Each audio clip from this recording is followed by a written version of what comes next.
Saya membuat puisi ini dari buku yang berjudul Juara Sejati yang ditulis oleh Widati dan diterbitkan oleh C.P. Putra Nugraha.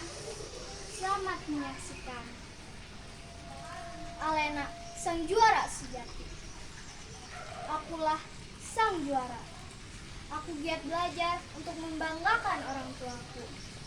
Segiatnya aku belajar, tidak lupa untuk membantu orang tuaku. Guru dan orang tuaku pun sangat bangga karena mempunyai anak dan murid yang hebat, cerdas, bertanggung jawab, pintar, berprestasi, jujur, baik, dan bisa membawa nama baik sekolah. Menjadi anak kebanggaan semua orang. Aku akan menjadi seperti Alena, sang juara sejati.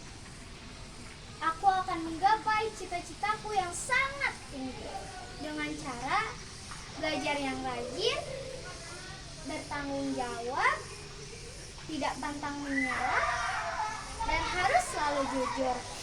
Aku akan membanggakan keluarga dan semua orang. Demikian, terima kasih.